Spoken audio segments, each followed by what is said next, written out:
중부 지역 안성 같은 데는 39도까지 올라갔는데, 원래 대구가 가장 더운데 요즘 다른 도시들이 부쩍 힘을 내는 것 같습니다. 더위도 또 이번 주간이 지나면 뭐 태풍이 올라온다고도 하고 조금 이렇게 한풀이 꺾이지 않겠나 생각합니다. 일본과의 관계가 악화되어서 좀 마음이 많이 아픈데, 우리 교회도 일본 집사님이 계십니다. 또 우리 교회도 또 중국 국적의 집사님들도 계십니다. 그래서 이제 우리가 말을 할 때나 이런 거 할 때 또 우리 그리스도인, 특히 그리스도인들은 조금 이렇게 성숙된 언어들, 생각들, 판단들, 저는 이런 것이 굉장히 필요하다고 생각합니다. 일본은 우리나라와 가장 가까운 이웃입니다. 사실 정말 더불어 함께 상생해야 되는데 역사적으로는 아픈 역사도 있는 게 사실입니다.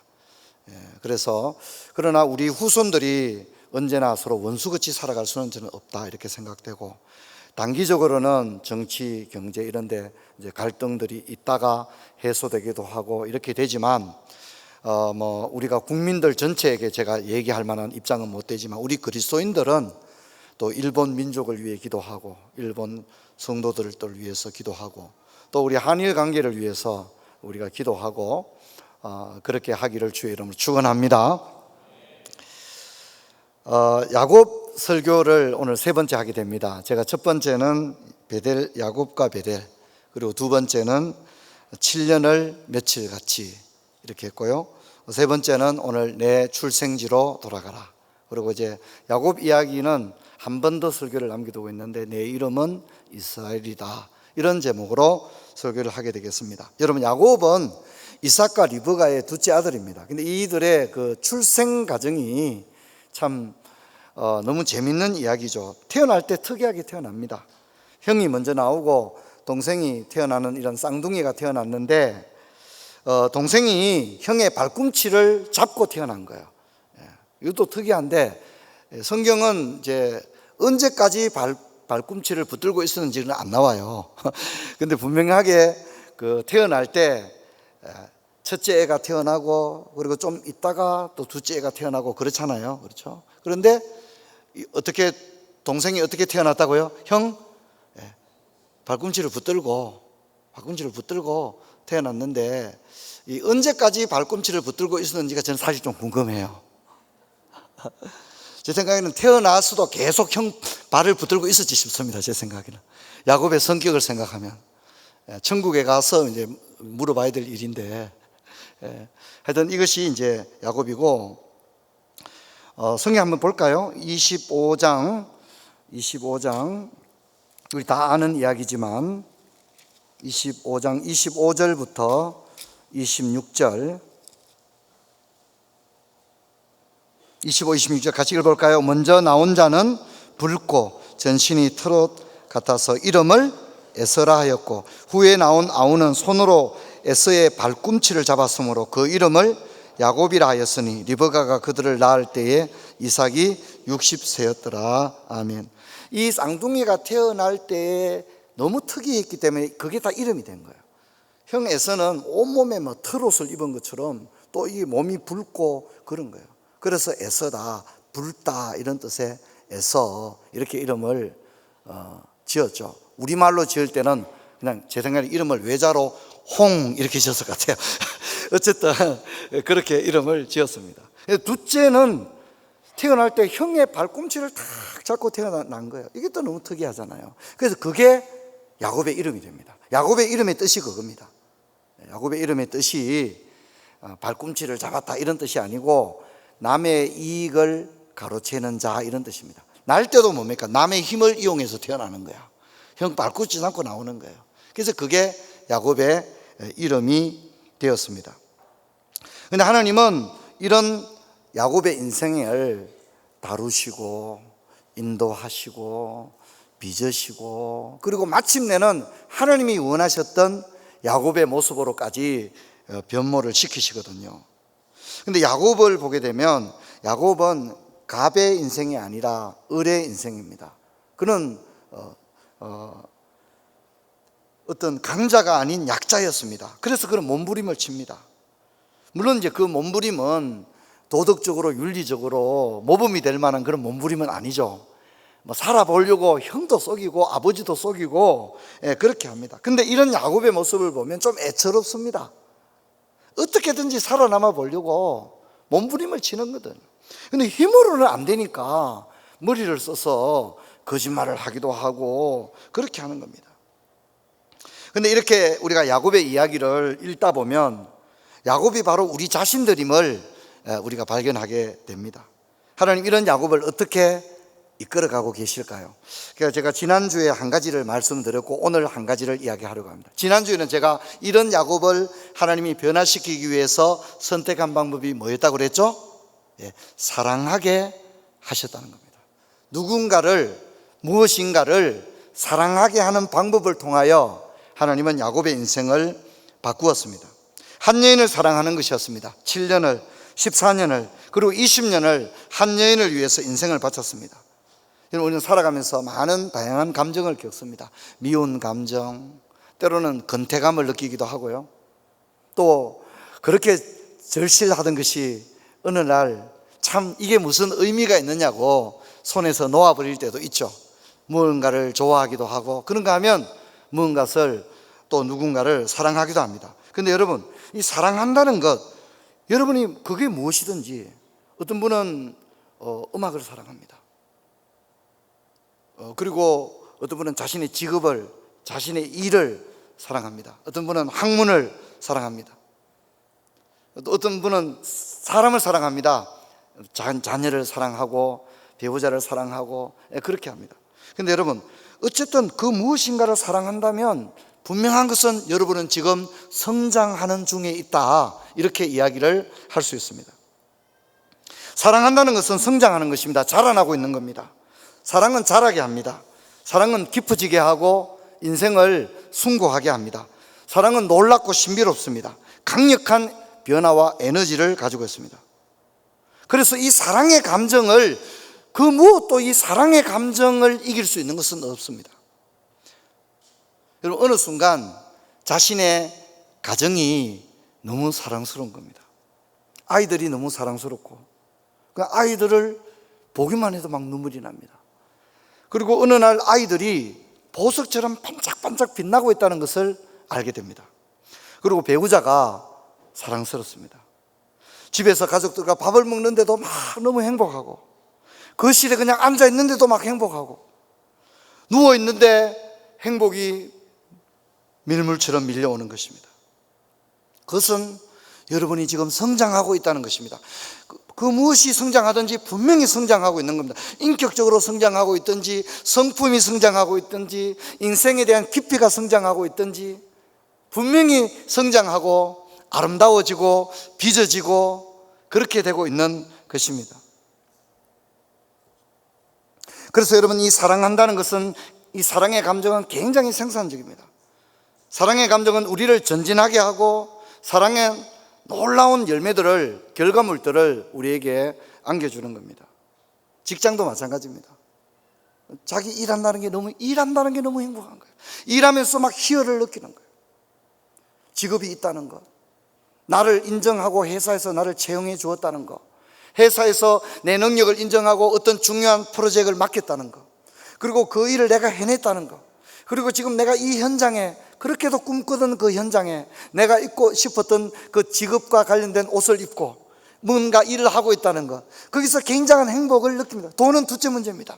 살아있다는 것, 일한다는 것이 너무너무 행복할 때가 있는 것입니다. 자신의 분야가, 내가 이런 분야에 종사하게 되었다는 것, 이런 것이 너무너무 행복하고, 내가 일하는 분야에서 이런 동료를 함께 두게 되었다는 것도 너무너무 행복하고, 그런 뭔가의 행복이 있습니다. 이런 행복감으로 직장에 출근하고 사업장에 출근해서 일하는 사람은 차원이 전혀 다릅니다. 차원이 전혀 다릅니다. 저는 여러분에게, 여러분이 그 무엇인가를 사랑하는 여러분 되기를 축원합니다. 축원합니다. 아멘도 좀 시원하게 좀 하시길 바랍니다. 에어컨도 오늘 약한데 아멘을 시원하게 하십시오. 마음을 여시기를 바랍니다.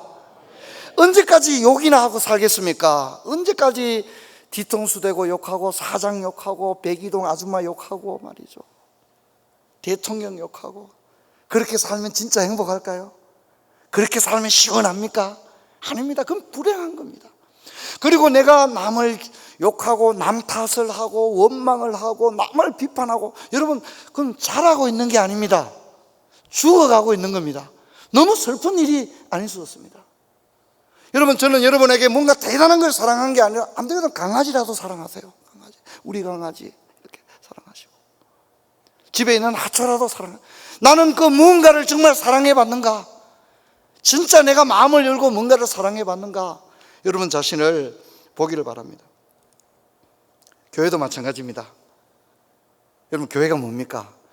아이, 목사님, 교회가 교회지 뭐겠습니까? 그렇죠. 그런데 어느 날 이 교회가, 내가 출석하는 교회가, 내 공동체가 참 소중하게 다가올 때가 있습니다. 교회 안에 봉사하는 거, 찬양대 하는 거, 또 내가 주일학교 교사하는 거, 하루 이틀 하는 게 아닌데 어느 날 그 의미가 너무 새로워지는 거예요. 내가 교회에서 이렇게 섬기고 있고, 또 이게 동력자들과 함께 일하고, 또 교회 안에 공동체가 있다는 것이 기쁨이 있는 것입니다. 어제도 이제 장례가 있어서 휴가 기간이니까 장례 위로 예배에 성도들이 많이 못 왔어요. 몇 명 안 되는 식구들이 앉아서 함께 위로 예배를 드리는데 참 마음에 뭔가 울컥한 게 있었어요. 우리가 얘 여기 왜 와 있나? 서로 다른 사람들인데, 그러나 같은 교회 형제 자매니까 위로 예배 드리기 위해서 함께 앉아서 위로 예배를 드리는데 참 마음에 밀려오는 그 뭔가가 있었습니다. 몇 해 전에 우리 교회 청년 하나가 일본에 가서 일을 하고 있는데 집이 의성입니다. 근데 하루는 전화가 왔어요. 목사님, 교회 앞입니다. 그러는 거예요. 너 웬일이냐? 그랬더니 어머니가 아프셔서 이제 제가 고향에 어머니 아프시다 해서 가는데, 이 친구가 일본에서 김해공항에 내려서 버스 타고 대구까지 와서 지하철 타고 우리 교회 앞에서 저를 기다리고, 그래서 나가보니까 캐리어를 끌고, 일본에서부터 캐리어를 끌고 여기까지 온 거예요. 가는 길에 목사님 꼭 보고 싶어서, 그리고 우리 교회 한번 들렀다가 가고 싶어서 그래 왔다는 거예요. 그리고 저를 잠깐 만나고는 또 의성으로 버스를 타고 그렇게 갔습니다. 여러분, 우리가 어느 날 참 내가 섬기는, 내가 소속된 교회를, 내가 이 교회에 소속되어 있고 함께 형제자매로 신앙생활을 한다는 것이 진짜 그것이 특별한 의미로 다가올 때가 있는 것입니다. 저는 교회에 대해서 비난하고 욕하고, 목사님을 욕하고 장로님 욕하고 교회 집사님을 욕하고 이런 얘기를 많이 듣습니다. 지도자니까. 근데 그런 이야기는 일정하게 근거가 없는 건 아니에요. 목사님들도 욕먹을 일을 많이 하고, 장로님들도 모범이 되지 못한 부분이 많고, 오늘 교회들이 세상에 창피스러운 일도 많은 게 사실이거든요. 하지만 여러분, 주님의 교회는 매우 사랑스러운 줄로 믿습니다.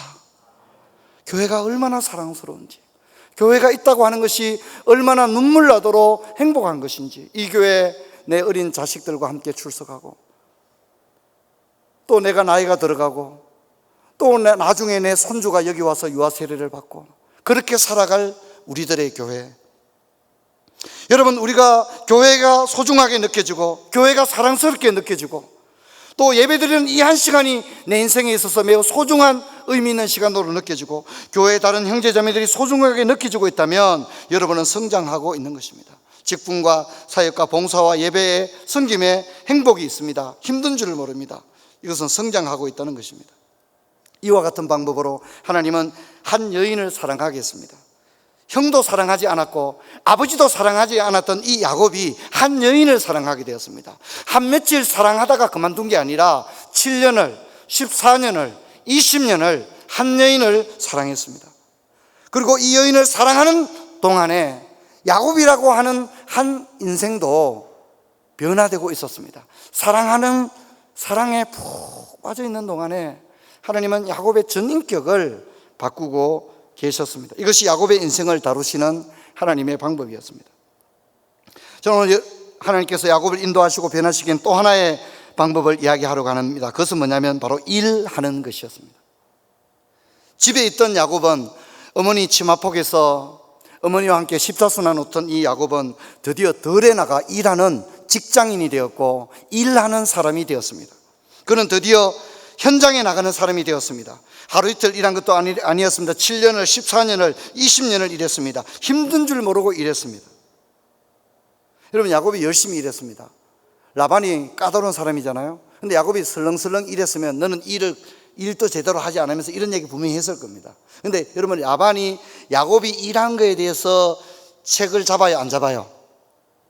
찬양대원들, 책을 잡아요, 안 잡아요? 안 잡죠. 야곱이 열심히 일했다는 얘기입니다. 진짜 열심히 일했다는 겁니다.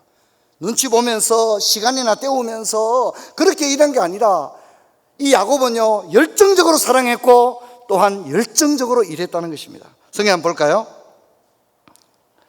창세기 30장 29절에서 30절 한번 우리 같이 읽어봅시다.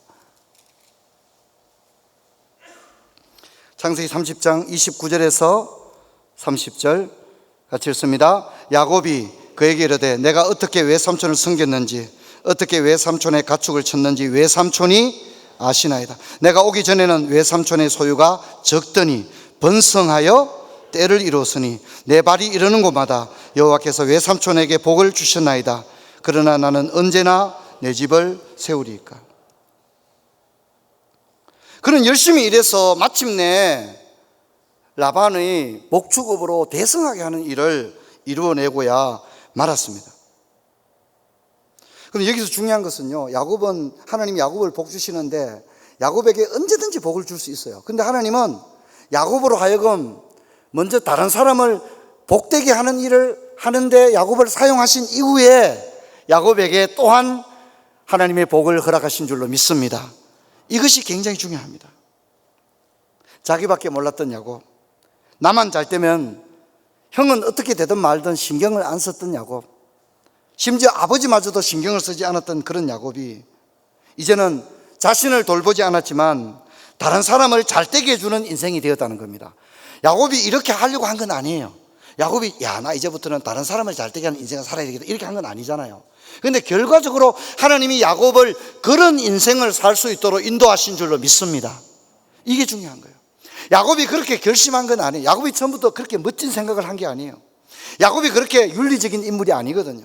그런데 결과적으로 살아보니까 20년 인생을 돌아보니까 하나님은 야곱을 뭡니까? 자기밖에 모르는 인생이 아니라 오히려 야곱 자신을 통하여 다른 사람을 복되게 하는 일로 야곱의 인생을 그렇게 이끄신 줄로 믿습니다.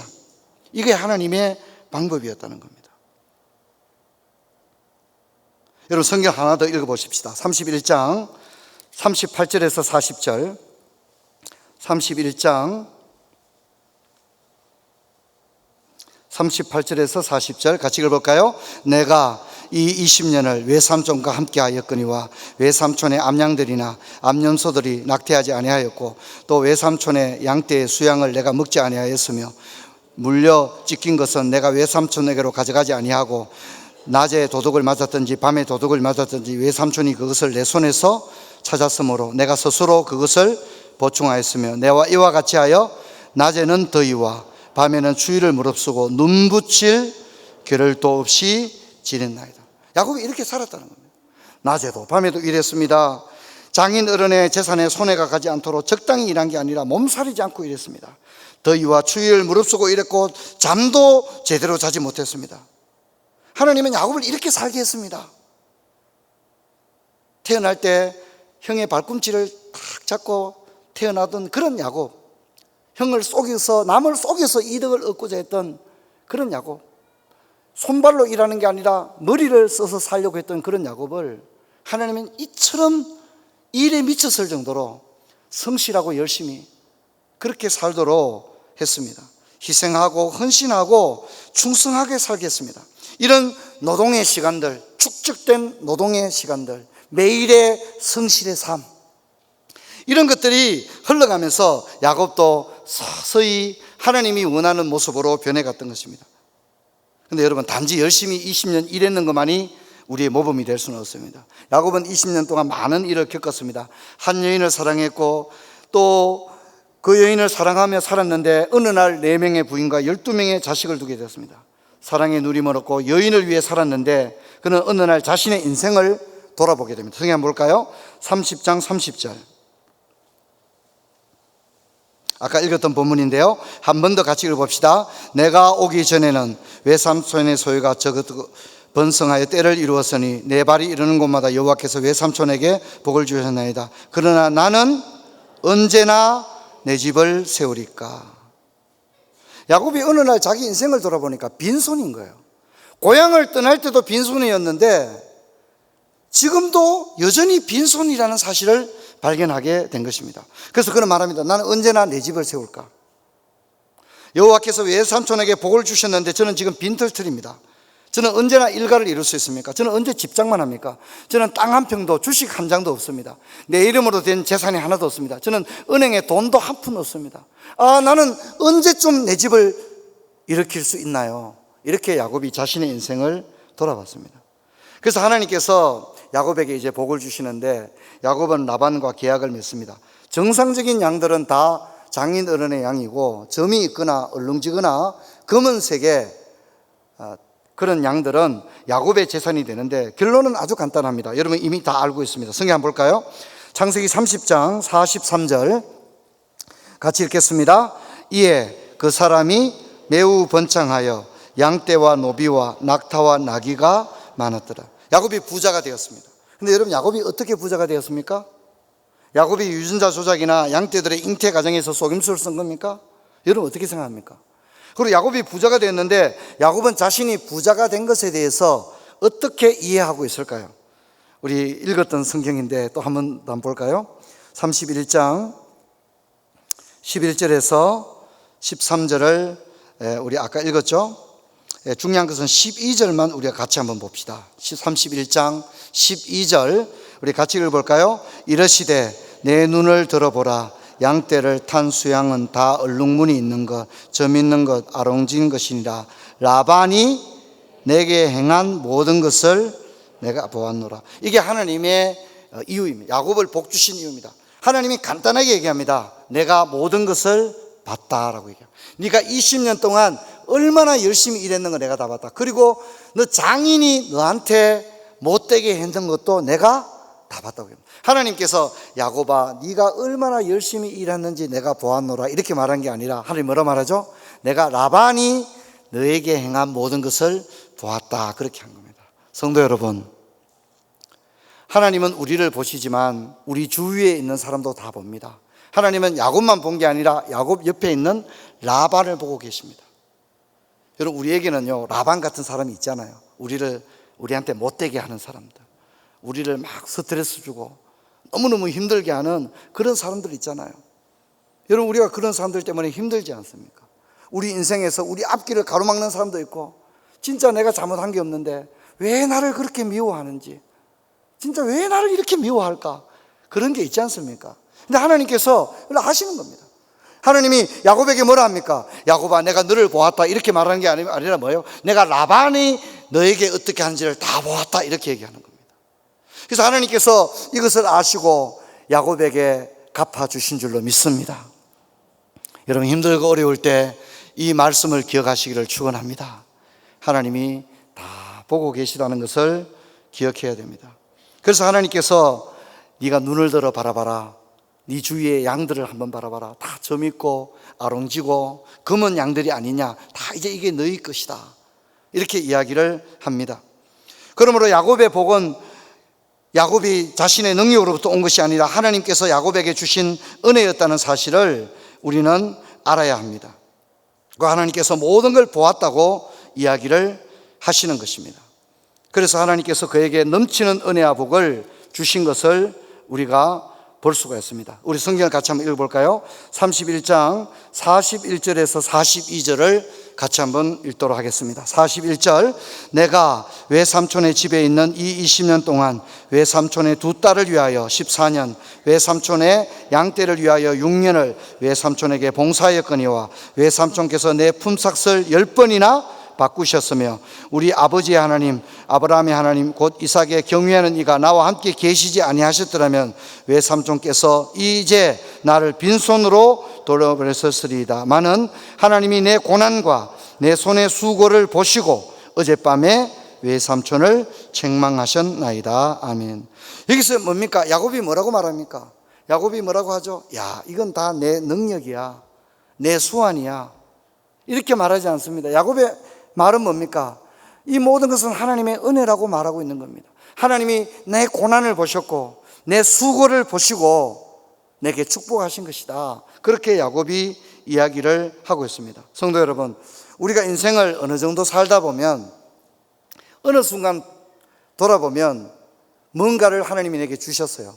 그리고 뭔가를 이루었어요. 야, 내가 여기까지 도달하리라 생각하지 못했는데 어느 날 보니까 진짜 내가 꿈꾸지도 못했던 그 자리에 다름 아닌 내가 바로 그 자리에 서 있을 때가 있다는 것입니다. 하나님이 우리에게 은혜를 주시는 거죠.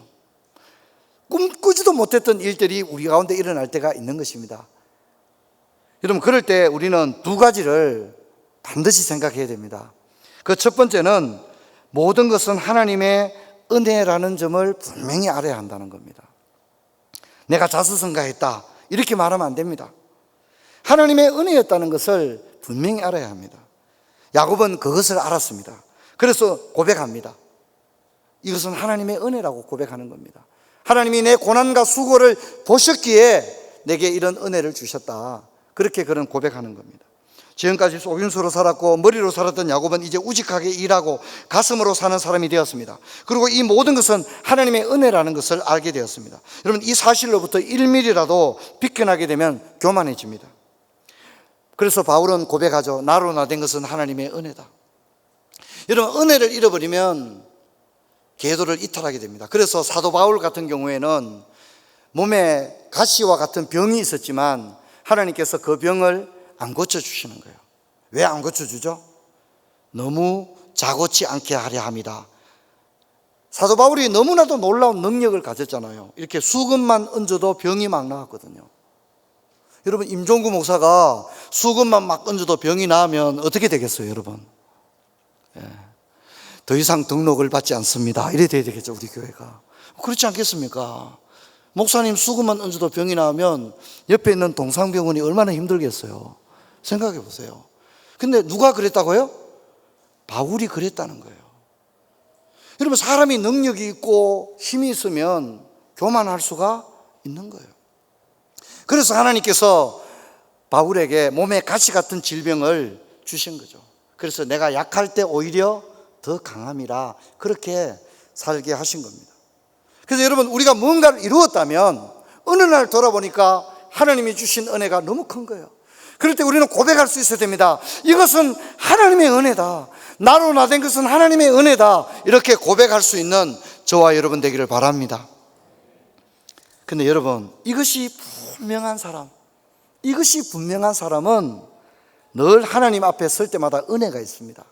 찬송을 불러도 은혜가 되고, 교회에 와서 예배드리러 올라오는 것만도 은혜가 돼. 왜? 아니까. 이게 다 하나님의 은혜라는 걸 너무나도 잘 아니까 주님 전에 올라오기만 해도 이제 막 예배가 막 시작되는데 아직 목사님 설교를 안 해도 그냥 하나님 앞에 서 있는 것만으로도 은혜가 되는 줄로 믿습니다.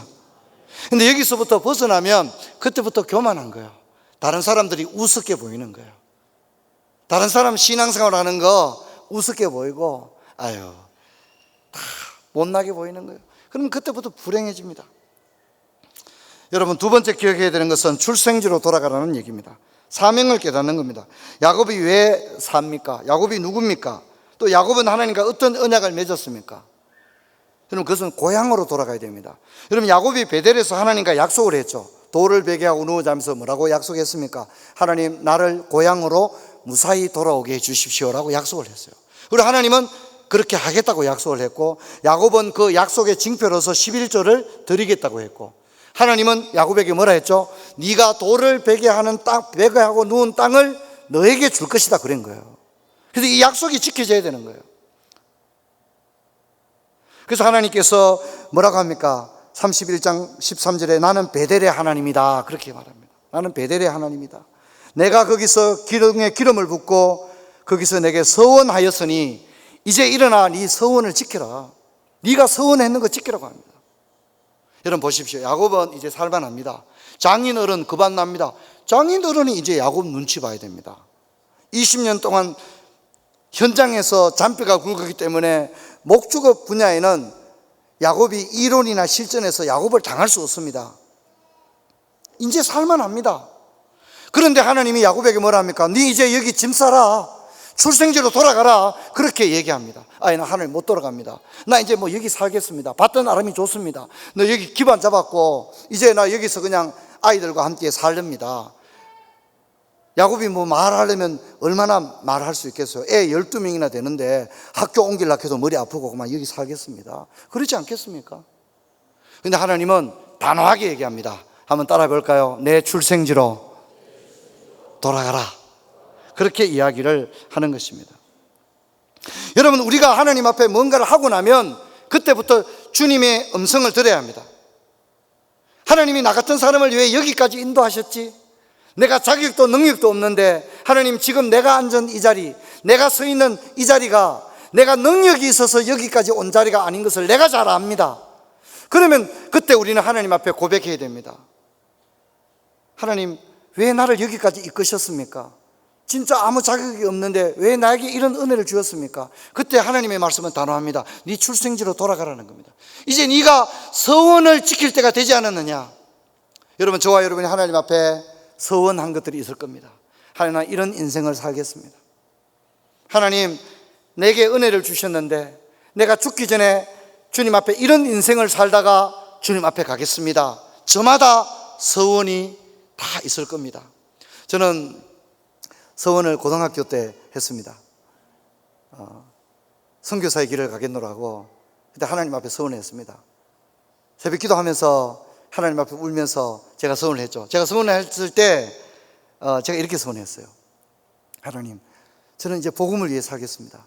그게 목회자가 되든 선교사가 되든 주님이 가라는 곳으로 가겠습니다. 제 삶을 제 개인을 위한 것이 아니라 복음을 위해서 내 인생을 던지겠습니다. 근데 하나님, 나 한 가지 조건이 있습니다. 제 조건을 달았어요. 지금 기억이 나요. 그게 뭐냐면 그때 저희 집이 너무 가난했어요. 너무 가난해요. 저는 대학에 진학할 수 없을 정도로 가난했어요.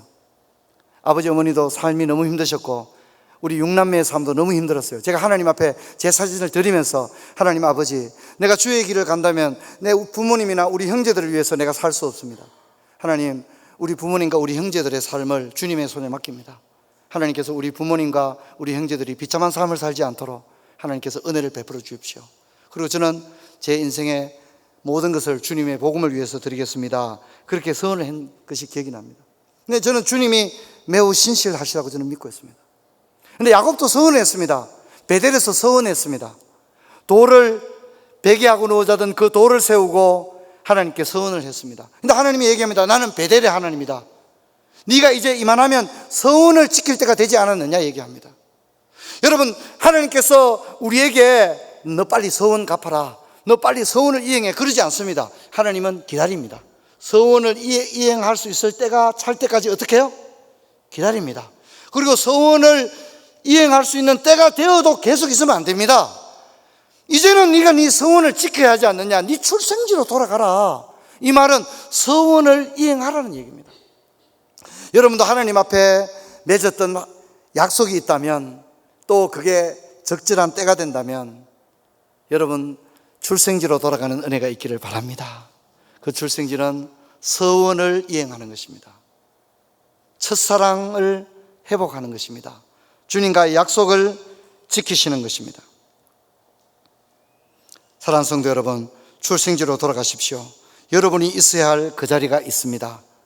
주님이 정해놓은 자리가 있습니다. 누구나 다 있습니다. 내가 그 자리에 있을 때가 가장 아름답습니다. 주님이 정해놓으신 그 자리가 있습니다. 어떤 사람에게는 아버지의 자리입니다. 그게 그 자리가 본인의 자리입니다. 그러면 그런 아버지로서의 자리를 끝까지 지켜야 합니다. 저마다 우리가 있어야 할 자리가 있다고 생각합니다. 교회에서도 내가 있어야 될 자리가 있고, 내가 거기 있을 때 빛이 나고, 내가 그 자리에 있을 때 주님이 기뻐하시는 누군가나 그 자리가 다 있는 거죠. 그게 출생지입니다. 그래서 주님은 야곱에게 출생지로 돌아가라, 베델로 돌아가라고 하죠. 베델을 회복하라는 겁니다. 그래서 하나님은 자신을 베델의 하나님이다, 이렇게 이야기를 하는 겁니다. 저와 여러분이 그 자리로 돌아가는 복된 은혜가 있기를 주의 이름으로 축원합니다. 그래서 주님 앞에 갔을 때 내가 다 보았다. 그리고 네가 얼마나 열심히 충성되게 살은 것을 내가 다 보았다. 그리고 네가 그 자리에서 일할 때 네가 가장 아름다웠어. 네가 그 자리에서 일할 때 가장 빛났어. 네가 그 자리에서 일하는 모습을 볼 때 내가 행복해서 주님께서 착하고 충성된 종이라고 우리를 칭찬할 겁니다. 여러분, 우리가 주님과의 그 약속의 자리를 회복하는, 배대를 회복하는, 그래서 우리의 출생지로 돌아가는 저와 여러분 되기를 주의 이름으로 축원합니다. 자리에서 일어나겠습니다.